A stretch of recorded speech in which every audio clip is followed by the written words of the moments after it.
minsan kaya So ayan mga kalinga pa, isang magandang umaga po sa inyong lahat. At yan, may kasama tayo. Si Pau, si Pauline. So ayan, ito po yung ating pinapabahayan, sila Pauline So ngayon mga kalinga pa, nandito kami kala Gwen, kala TJ So ayan, wala daw po si TJ, si Gwen lang po ang naandito. So ayan, may aabot po tayo para kay Gwen at meron pong buting sponsor na si Sir Raul Coros from New Zealand. Nagpaabot po ng 2,000 para dito kay Gwen at iaabot po natin At yan, kung bago pa lang po kayo sa aming YouTube channel, ako po si Vincent Calyada. Please like and share po nitong video ito para mapalawak pa po natin ang pagtulong po sa mga tao nangangailangan. At maraming salamat po sa mga viewers, subscribers, sa mga sponsors, sa mga minamahal kong OFW, sa mga hindi po na-skip ng ads. Maraming salamat po sa patuloy niyong pagtitiwala So ngayon, first time lang po nila mag-meet So ayan, pinagkita. So ayan, maraming salamat po kay Sir Raul Coros ang bagong buting sponsor po natin para kay dito kay Gwen po So tara mga kalingap, punta na po natin. Tara po. So ayan, grabing putik dito tayo Pauline, at maputik.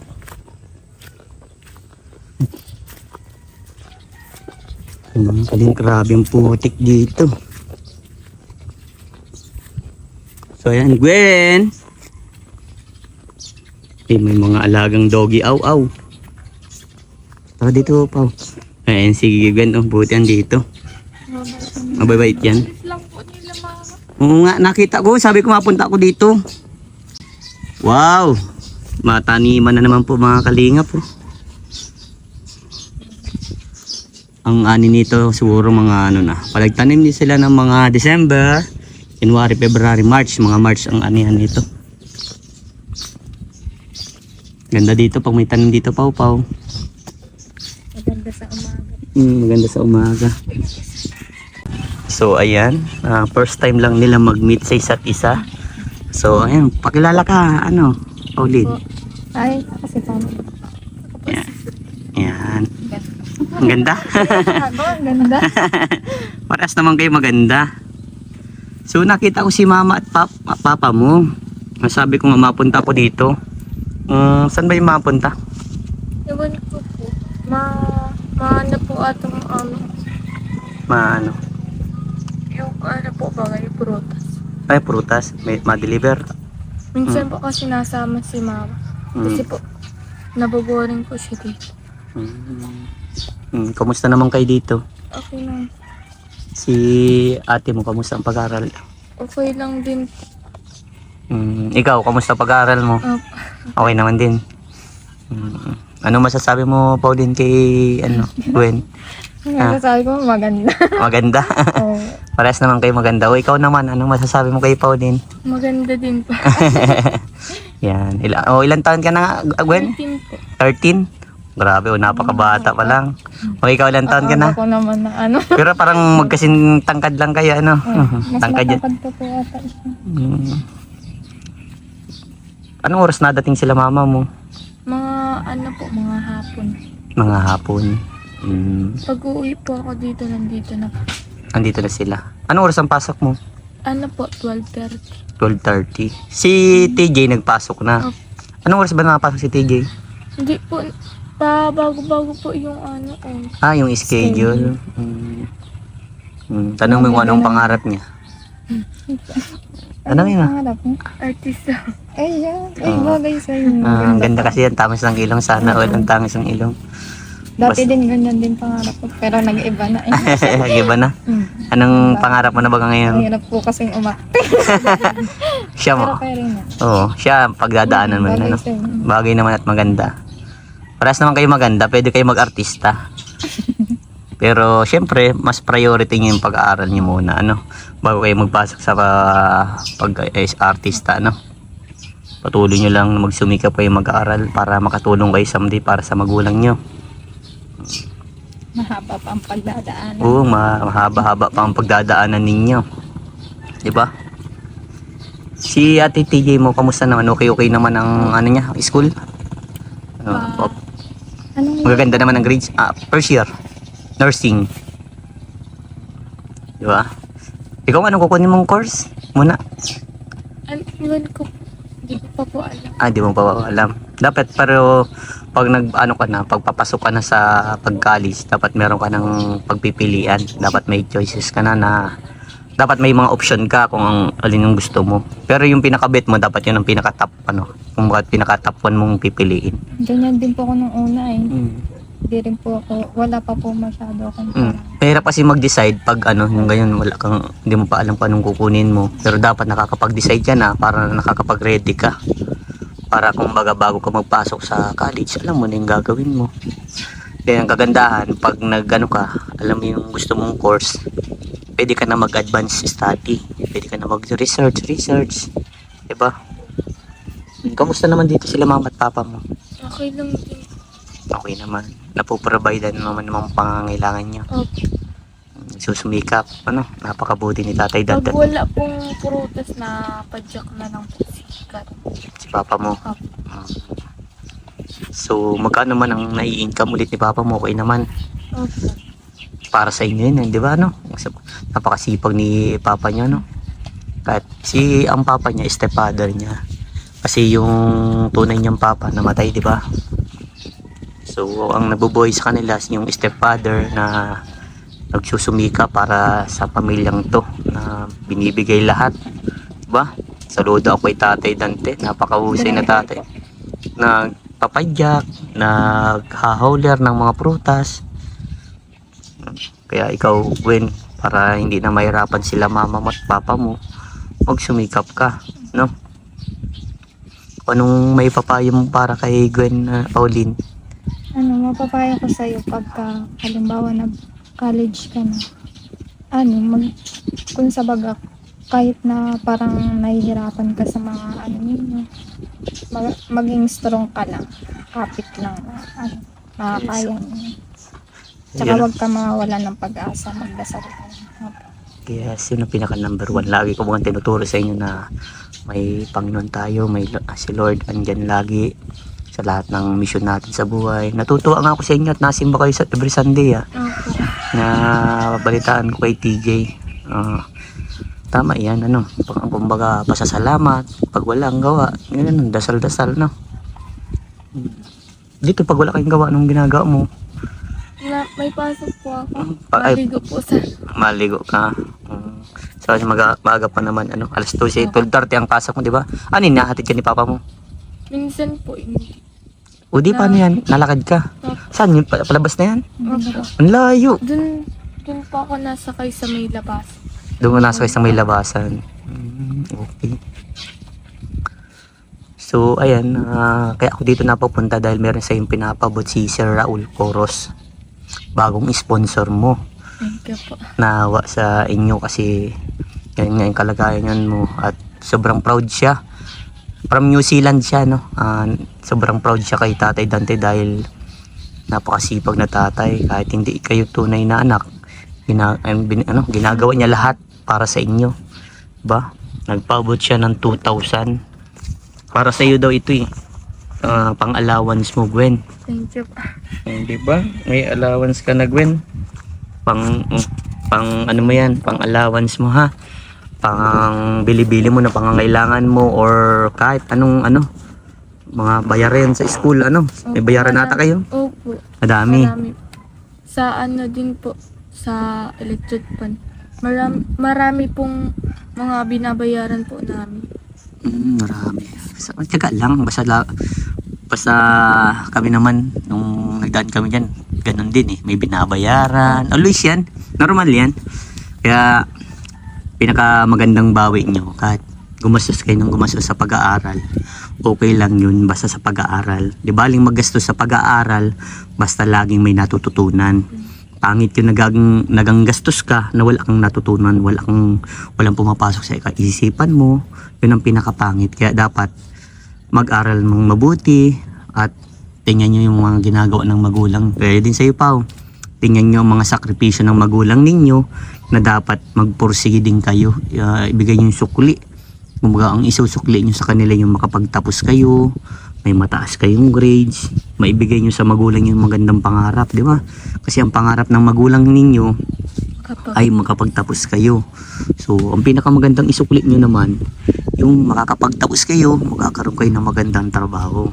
Ano, wag yung pagkatapos mag-aral, pagkatapos mag-graduate, sabay aasawa agad, mali yan ha. Wag yung ipapasok sa isipan yun, napaka mali pa yun. Dapat before kayo mag-asawa, dapat isettle nyo muna lahat. Dapat may stable ng trabaho, may very business kayo, may sariling lupa at bahay kayo, para bago kayo mag-asawa, meron kayo, hindi kayo mahirapan, ano. Pero wag niyo munang problemahin about sa asawa, ano, Pauline, Gwen. Kasi ang pinaka-importante nyong gawin, yung mag-aral lang. Mag-aral, focus lang sa pag-aaral, ano. Kasi yun ang pinaka-the best na gawin nyo sa ngayon, no. Yun lang lagi may papayo ni Kuya Vincent sa inyo, na palagan yung edukasyon, di ba? Kasi yun lang tanging may pamamana ng mga magulang nyo, at napakaswerte ninyo dahil mayroong mga buting sponsor na nagbibigay sa inyo ng biyaya para yes, para mabigay sa inyo yung yung pangarap ninyo. Katulad, syempre, 'di ba? Alam naman natin na kinakapos ang mga magulang nyo, 'di ba? Nararanasan niyo 'yan. Pag ganito, may tanong ko sa iyo, Pauline. Pag nararanasan mong na kinakapos ang magulang mo, ano yung ginagawa mong diskarte? Ano po, parang halimbawa po, gumagawa na lang din po ako ng paraan pag sa school po, pag wala pong pambayad. Tapos nakikiusap na lang po ako sa kanila na ganyan nga po. Naintindihan naman po nila. Kaya ako na lang din po minsan yung gumagawa ng parang para hindi po masyadong mag-isip sila man.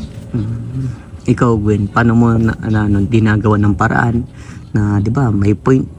Kahit sa akin, dumating yung point na talagang nahirapan din ang magulang ko. Lalo na sa pangalawan, si mga bayarin na yan. Ano yung ginagawa mong paraan?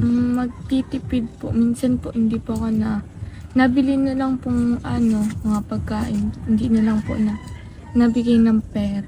Yun ang ginagawa na pagtitipid naman. Pero ang maganda niyan, ito naman, payo ko sa inyo. Ang pinakamaganda, bago kayo pumasok ng school, dapat laging may laman ng tiyan. No? Para habang nag-aaral, may pumapasok sa isip. Kasi kapag pag gutom ka na nag-aaral, mahirap yun. Kumbaga nag-aano yun sa'yo, naghahadlang yun eh. Kumbaga, siyempre gutom ka, hindi ka makakapag-isip ng maayos. Kaya dapat, at isa yun sa sinabi ni Jacqueline. Diba? Hindi mo pa yun na-meet, Gwen? Hayaan nyo someday, pag kitain ko kayo lahat, para magkakilala man ng kayo ng mga tinutulungan kong para siyempre magbanding naman kayo, So, ayan, masaya ako sa lahat ng natatanggap ninyong biyaya sa inyo, Pauline. So, ayan, yun sa inyo naman, di ba may problema din sa pabahay sa inyo, Hindi ko na nakontak yung isang buting sponsor, wala na, hindi na chat sa akin about niya sa pabahay sa inyo na matulong. And then, dun naman sa lupa, iba nagka-problema sa lupa din. Nang binahalan. Basta yung may mga problema din sa lupa ninyo, di ba? Yung tawag dun. Hindi nagkasundo ata sa presyo. Kaya yun. Kasi marami nagtatanong bakit daw kayo hindi ko kayo napabahayan at bakit daw hindi ko kayo na-update lagi. Every month naman napunta ako, di ba, dito sa inyo. Para ihatid ang tulong ni Ninong Doc, di ba? Nagagamit mo naman yung laptop ni ate mo? Opo. Doon ka nagawa ng project. Opo. Tama yun, mag-share na lang kayo, research din. Tinutulungan po ako ni ate. Galing din yan, matalino din yan si Gwen. Kaya kayo magtiyaga kayo, ha.